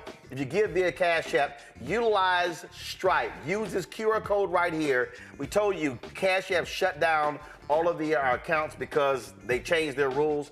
And so if you want to use Cash App to give to us, use this Stripe QR code to do so. Send your check and money order, P.O. Box 57196, Washington, D.C., 20037 7-0196. PayPal, R. Martin. Come on, guys. Come on. Thank you. PayPal, R. Martin Unfiltered. Venmo is RM Unfiltered. Zelle, Roland at RolandSMartin.com. Roland at RolandMartinUnfiltered.com. We'll be right back. Hi, I'm Dr. Jackie Hood Martin, and I have a question for you. Ever feel as if your life is teetering and the weight and pressure of the world is consistently on your shoulders? Well, let me tell you, living a balanced life isn't easy. Join me each Tuesday on Black Star Network for A Balanced Life with Dr. Jackie.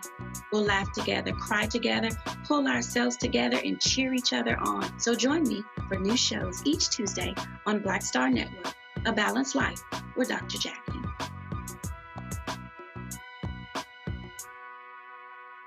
Hatred on the streets, a horrific scene, a white nationalist rally that descended into deadly violence. White people are losing their damn minds. As an angry pro-Trump mob storms the U.S. Capitol, we've seen We're about to see the rise of what I call white minority resistance.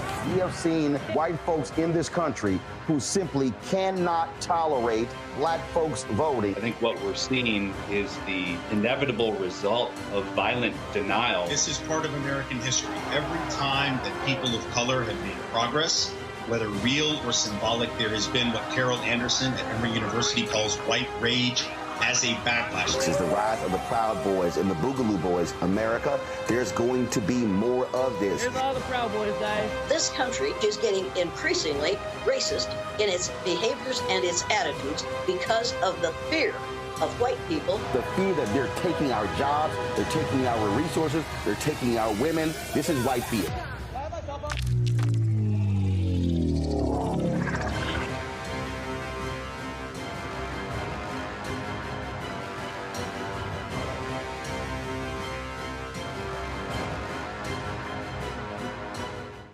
Hi, I'm Isaac Hayes III, founder and CEO of Fanbase. Fanbase is a free-to-download, free-to-use, next-generation social media platform that allows anyone to have followers and subscribers on the same page. Fanbase was built through investment dollars from equity crowdfunding from the Jobs Act. People just like you helped build Fanbase, and we're looking for more people to help build Fanbase. We are currently raising $17 million in a Regulation A crowdfund on StartEngine. We've already crossed $2.1 million, but we're looking to raise more capital from people just like you that deserve the opportunity to invest in early-stage startups without having to be accredited investors. So right now, I'd like you to go to startengine.com/fanbase and invest. The minimum to invest is $399. That gets you 60 shares of stock in Fanbase right now, today. And then use Fanbase to connect with friends, grow your audience, and be you without limits.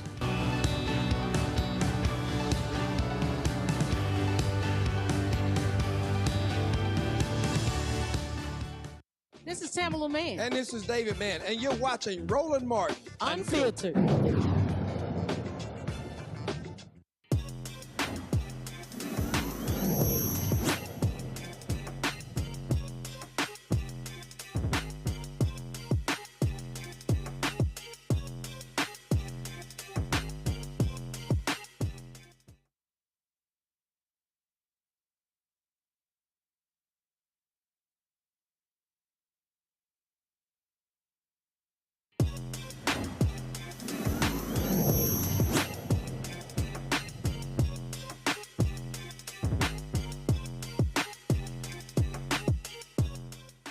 All right, folks, ever since the election, a lot of people have been leaving Twitter. Folks have been making announcements saying they are leaving the app. Well, this has also been happening since Elon Musk bought it because guess what? It has turned into a cesspool. That's right, an absolute cesspool of hate, of right-wing content. Now, remember, during this election, guess what he did? Elon Musk literally was force-feeding right-wing content into all of our timelines. He absolutely changed the algorithm to help Donald Trump and Republicans. One of the apps that's benefiting from that is Blue Sky. Somebody posted this earlier today. They said 90 days ago, Blue Sky had 6.18 million users. 30 days ago, Blue Sky had 10.85 million users. Tomorrow, Blue Sky will have 15 million users. This is absolutely wild. Thanks for believing in us, y'all. And then Isaac Hayes III, the founder of Fanbase, tweeted this. He posted, he said, look how fast the white community stood on business and it's leaving X for Blue Sky. And he shows here where Blue Sky is the #1 app. TikTok actually is not even the top 25. And his app Fanbase is number 79. He joins us right now. So Isaac, first and foremost, again, people are leaving because they're saying, I don't want to support hate. I don't want to support Elon Musk because he is telling Donald Trump what to do. That's actually happening in real time. Yeah, I mean, I think we're looking at a revolution and a change and shift in all social media platforms. You got to understand that China owns TikTok, Mark Zuckerberg owns Instagram and Facebook, Trump owns Truth Social, Elon owns X. And so right now, there's about to be a dawn of a new era of social media platforms because these platforms have been taken over primarily by right-wing or communist ideologies that are going to try to manipulate and control Americans. So that's one of the reasons, like I said, why I founded Fanbase. I saw that we were number 79 or something on the app. So right now we're currently number 52. So people are downloading Fanbase and coming to the platform. So it's a shift. This is a very vulnerable time for the establishment apps because right now is where we collectively can own the next app like Fanbase and then move forward and build it together, large community. But it's not just Elon owning Twitter, China owning TikTok. You've got folks like Mark Zuckerberg, who he shifts with the wind. He's all about whose ass can I kiss when it comes to regulations. And so he was standing on business with Democrats, and all of a sudden, they want limits. So let me go on to the Republican side. Then the Republicans were threatening to target him. Let me slide up next to Trump. And you go on Facebook now, they have completely capitulated to right wing. They push their content like crazy. And they have, frankly, shadow banned in a huge way, in a very public way, black content, news content. And so Zuckerberg right now is all about kissing Trump's butt. You see Jeff Bezos, this man is a multiple billionaire worth what, 100, 200 million, 200 billion, whatever he's worth. And then he's trying to kiss Trump's ass by the Washington Post not endorsing because, Trump could target his moneymaker, Amazon. So you would think, you hear the phrase, you got FU money. These folks got FU money, but they still are running scared of these right-wingers. Yeah, absolutely. I mean, that's the thing that I don't think people realize. While we live and play and exist on these platforms and these apps, we don't understand, who owns these platforms. Like Peter Thiel, who is an investor in Facebook and Instagram, was also behind Polymarket. And the FBI just, raided the Polymarket's founder's house or whatever and took his phone. So there's a lot going on. There's a larger game at play that I don't think while we're enjoying social media, living life, posting photos and stories, all that kind of stuff, there's a larger chess game going on above us. And that is the reason why Fanbase is where we are right now. And we're in a very, very promising and opportune position because I want people to realize now that there's going to be another era and phase, especially the black community. Listen, I've seen everybody complain after this election of how they're upset about the results, how they're upset about Twitter and how they're upset about all these platforms censoring their content. And to your audience out there right now, this is the time to download this app. This is the time to invest in Fanbase, because I have a laundry list of things that people really want me to bring to the platform and build. And we're already a very solid established platform, but I'm ready to take on these giants. As Will.i.am said when we did Investathon, like, I'm not afraid to take on these giants, and we have to seize this opportunity to own the next era of social media platforms. And so I'm saying, let's forge on, let's invest, let's build our own communities. The election kind of showed us that we are all that we have, and if we're not working together and utilizing our resources to uplift one another, especially in the tech space, we're going to be left behind. We're going to be left in the dust. Well, what's also changed is that we saw the role that content creators played in this election, how both candidates were appealing to them, how the right really had their well-funded ecosystem. And the thing that I keep articulating to folks is this here. I'm not interested in complaining about, oh man, I got 1.3 million followers on Facebook and they're shadow banning our content. I mean, if I sit here and pull up, and I talk about it all the time, if I go to Facebook right now, like, it's crazy. We've had more than 5,000 plus folks who've been watching us on YouTube, and we've got 1.4 million. We're about to hit 1.5 billion. We're very close to it. We're actually 1,497,521 subscribers on YouTube. Yet, if I go over here to Facebook and look at, I've had 1.3 million followers on Facebook. The number has not grown in quite some time. If I look at those numbers, you know what I'm gonna find? I'm gonna find, I think yesterday was like 105 people who were actually watching our show live. And so that's what they're actually doing. This is the moment. What I keep saying is, this is our moment to now say, you know what? I'm not about to sit here and keep playing your game. Let me go somewhere where I actually have some robust content. Well, I mean, Fanbase has like 6 content formats right now. So we have posts, which are photos and videos, stories, live, audio chat rooms, long form content that we call plus. And so we really want people to, take advantage of this. Like right now, like I want you to clip this segment and listen to what I'm saying right now. I'm hearing that people want their own version of Twitter, right?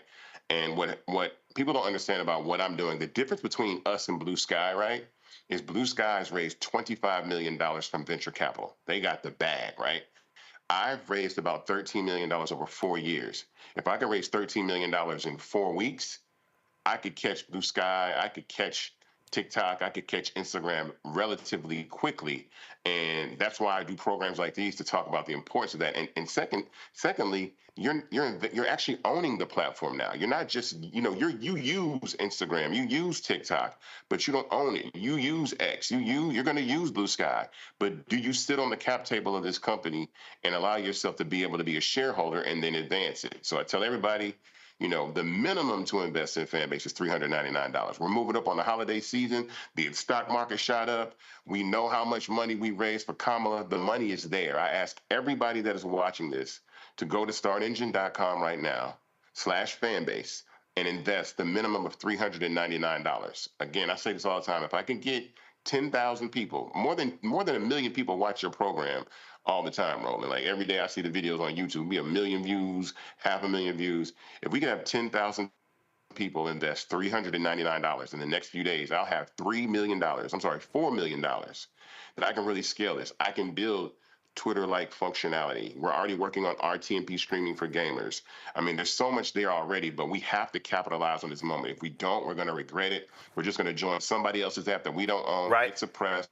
Whenever something happens in our community that we need to talk about, we're not going to have our voices be able to be heard. We're going to get locked out of the conversation, and we're going to get locked out of the economic conversation. My phone's been ringing all day from a lot of different people that are investing. Ebro is bringing Ebro in the morning over to Fanbase. I've talked with so many people in the last few hours just today. I want to drive Fanbase up. Imagine this. Fanbase is #1 or #2 in social media on the Apple App Store. That gives the visibility that these other VCs have to look at and respect and say, okay, look, we already have over 1 million downloads, and we're less than 100,000 away from actually having 1 million active accounts on Fanbase. And so I want people to become part of this community. I want people to invest in this app. I want people to own this, and literally own our culture. Like, these platforms don't work without us, right? They don't. You see what Constantine did the other day. He broke the streaming record on Twitch. They banned him in the middle of it, and then they put some sort of insensitive tweet up after he broke the record. And it's like, enough is enough. If we do not seize this moment right now, and I know your community is a very engaged and connected community, and they are transactional, and I want people to invest. I'm telling you right now, we have over 15,000 investors, but this is my call to everybody out there that sees this and understands 10,000 people, $399. I have $4 million, and I'm telling you, I'm off to the races. Well, it's all things so fast and so quickly. I can double my development team. There's so many things that I can do. So please, please, please tell your people, download Fanbase. And so the point I was, we got to take this opportunity. The point I was saying, also is that in order to build that functionality, you got to have the resources. And so I do believe that the next piece for Fanbase is being have that Twitter-like functionality, Threads-like functionality, which is Blue Sky, because a lot of people just type versus posting videos and photos. But I mean, that resources matter. Rebecca, your question.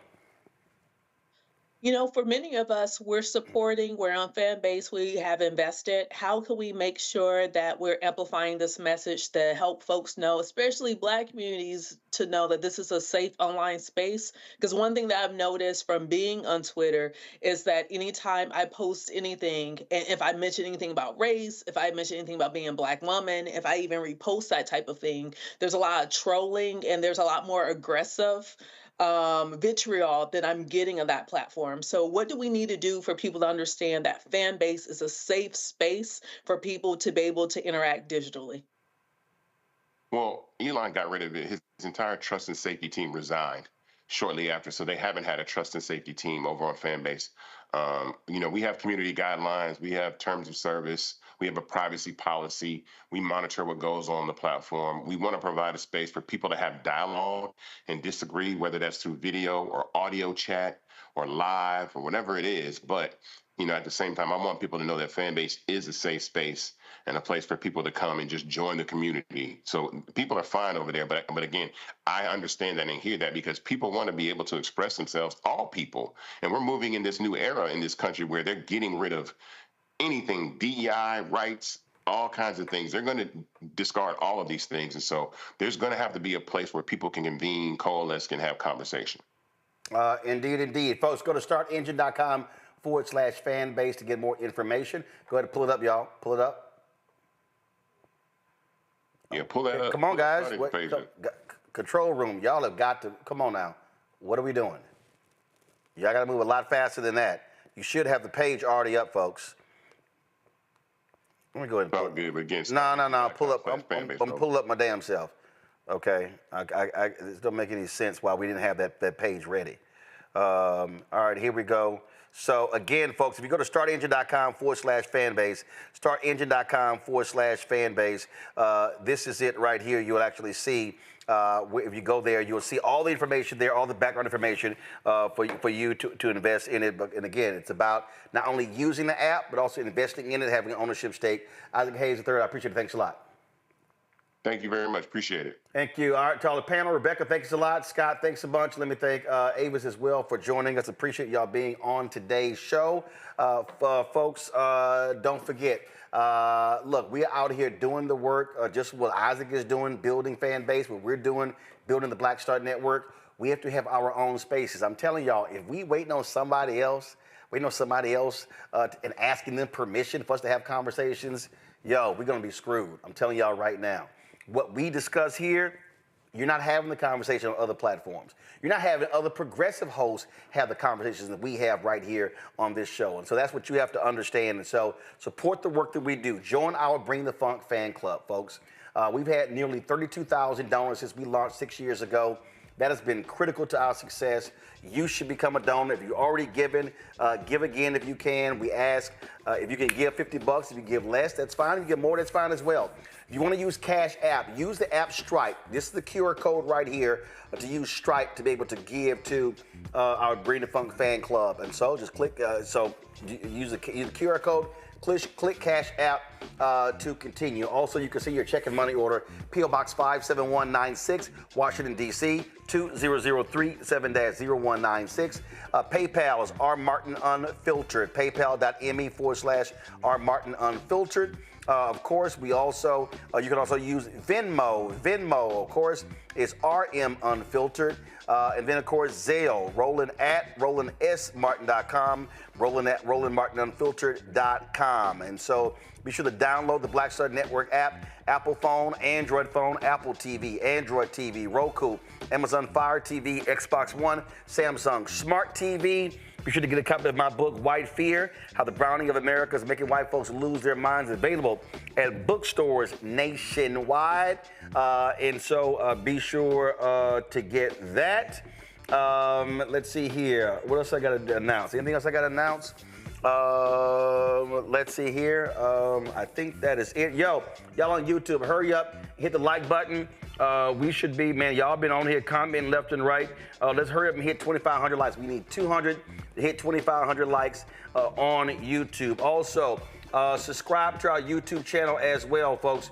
We are less than we're about 2,500 away on YouTube from hitting 1.5 million subscribers.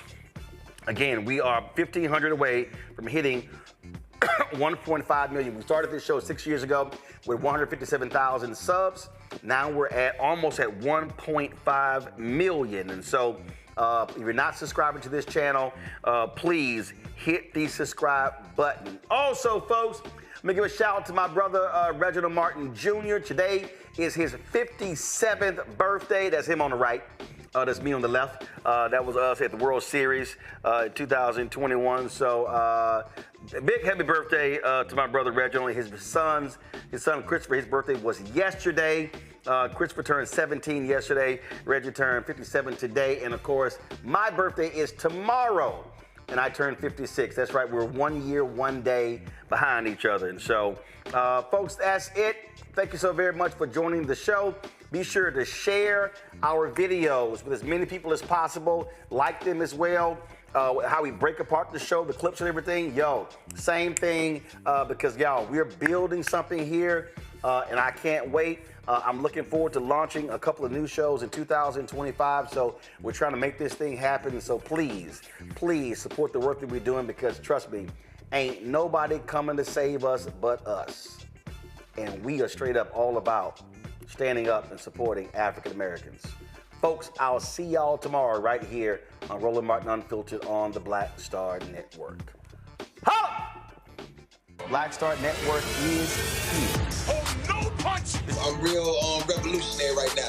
Thank you for being the voice of Black America. All momentum we have now, we have to keep this going. The video looks phenomenal. See, there's a difference between Black Star Network and black-owned media and something like CNN. You can't be black-owned media and be scared. It's time to be smart. Bring your eyeballs home. You dig?